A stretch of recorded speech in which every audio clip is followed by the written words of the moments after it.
शीतल P Singh, हम आपसे जानना चाहेंगे कि प्रधानमंत्री नरेंद्र मोदी ने जो इतना लंबा भाषण किया स्वाधीनता दिवस के इस मौके पर लाल किले की प्राचीर से, आपका एक आकलन क्या है इस भाषण के बारे में? फिर हम मुद्दों पर भी आपसे सवाल पूछेंगे। एक मोटे तौर पे आपने उनके संबोधन को कैसे लिया है? देखिए, प्रधानमंत्री जी लगातार भाषण देने के लिए ख्यात हैं और हर साल लाल किले से उनका भाषण आता ही है।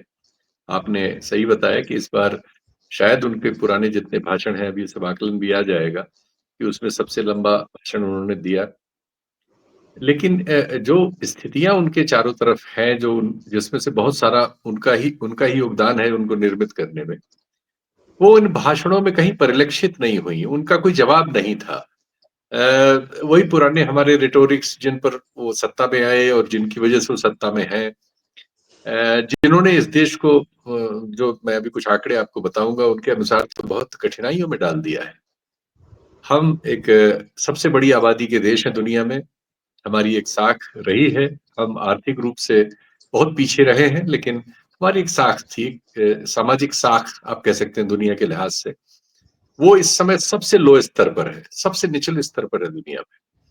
और आर्थिक स्थितियां भी कुछ कुछ आंकड़े इतने ज्यादा बड़े और महत्वपूर्ण है कि उन पर बात करनी ही चाहिए।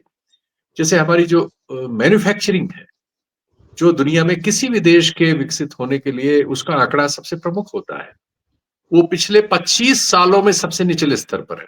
25 वर्षों में इतने निचले स्तर पर नहीं थी, या उससे भी ज्यादा हो सकता है, क्योंकि बहुत सारे तथ्य अपडेट होने में इस दौर में बड़ा मुश्किल लेते हैं और ये बहुत सारे आंकड़े छुपाने की कोशिश होती है। 12.5-12% के आसपास आ गई है। निर्यात में हमने जो रिश्ता अभी अमेरिका से, एक देश था जो दुनिया में सबसे ज्यादा सरप्लस जो हमारा एक्सपोर्ट में था, एक्सपोर्ट इंपोर्ट जो हम करते हैं, वो हमारा अमेरिका से था 40 बिलियन के आसपास। अब जो सबसे ज्यादा एशिया में टैक्सेशन मतलब टैरिफ जो लगा है वो भारत पर है। नतीजा ये है कि हमारे दो प्रमुख क्षेत्र जो है जिनसे हम ये आय कर रहे थे, वो दोनों हमारे यहाँ से भाग के वियतनाम और इन सब में चले जाएंगे, अगर ये बांग्लादेश में चले जाएंगे।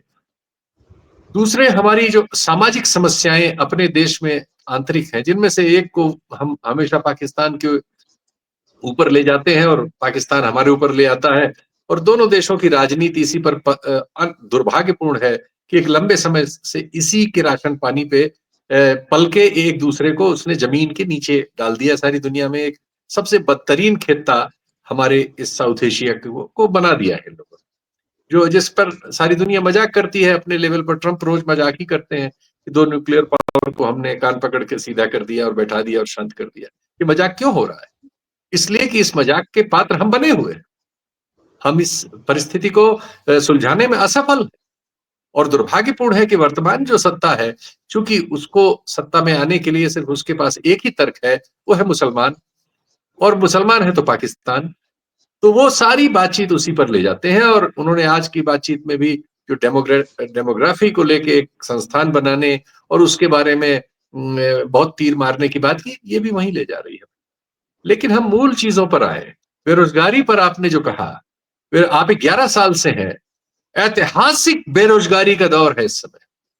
आप आंकड़े तो देते नहीं है, छुपाते हैं, टुकड़ों में देते हैं, सीएमआई वगैरह पे हमें निर्भर रहना पड़ता है, और वो आंकड़े बता रहे हैं कि हम 55 वर्षों में सबसे भीषण बेरोजगारी देख रहे हैं।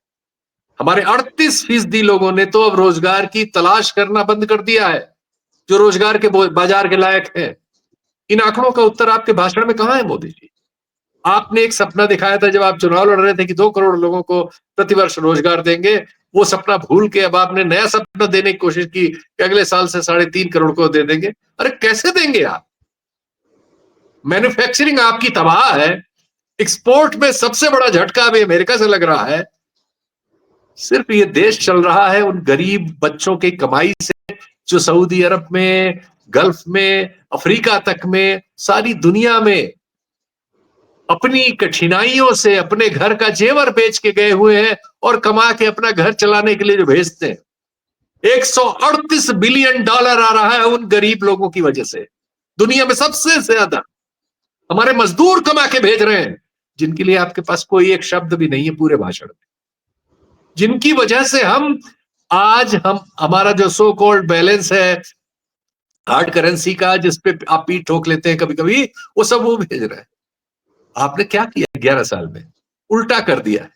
कारपोरेट टैक्स पहले ज्यादा था, अब कारपोरेट टैक्स कम हो गया है, जीएसटी ज्यादा हो गया है। जो साधारण से साधारण आदमी अब हर चीज पर 18% कम से कम और 28% तक टैक्स देके आपके खजाने को मोटा कर रहा है, जिससे आप सारी दुनिया में गगन विहारी बने रहते हैं और अपने दोस्तों के लिए बिजनेस लाते हैं 4 लोगों के लिए। आपकी क्या साख है दुनिया में? क्या साख आप बना रहे हैं? ये 15 अगस्त ये सवाल पूछने के लिए जरूरी है। और आपने इंस्टीट्यूशंस का क्या किया है 11-12 साल में? यूएपीए वगैरह के जरिए आपने जिन तमाम होनहार नौजवानों को, जेएनयू का वो लड़का बेचारा 5 साल से अरेस्ट है और अन्य अनेक, उमर खालिद, क्या हमारा रिकॉर्ड है? दुनिया में जो भी आप कह सके ऐसी संस्थाएं हैं जो इस तरह की चीजों का अध्ययन करती हैं कि आपका मानवाधिकार का रिकॉर्ड क्या है, आप कैसे कानून बना रहे हैं, आप लोगों को बोलने की क्या आजादी देते हैं, आपका प्रेस फ्रीडम इंडेक्स क्या है, वो हम कहाँ हैं भाई? आदिवासियों की आप बात कर रहे हैं, आपने आदिवासियों की भी बात की। कुछ हिसाब देंगे कि आदिवासी क्षेत्रों में कितने लोगों को आपने औद्योगिकरण के नाम पे बेदखल किया है? अभी हंसदेव जंगल में आप क्या कर रहे हैं? आपके दौर में पर्यावरण में हमारे कितने पुराने पेड़ काटे गए, इसका कोई हिसाब देगा? हमारा जंगल का जो एरिया था सिकुड़ क्यों गया? ये सारे सवाल है जो अनुत्तरित है। भाषण 1 घंटा था, 2 घंटा हो, पूरे दिन भर हो, रोज 10 बार हो, उससे होना क्या है? ये सवाल तो अनुत्तरित है भाई। कितनी यूनिवर्सिटीज में छात्र संघ रह गया आपके जमाने में? आप बताइए। आपने छात्र संघों का गला घोंट दिया। देश के सबसे बड़े छात्र संगठन आपके ही साए बाए में है, एबीवीपी, लेकिन डिमांड ही खत्म हो गई।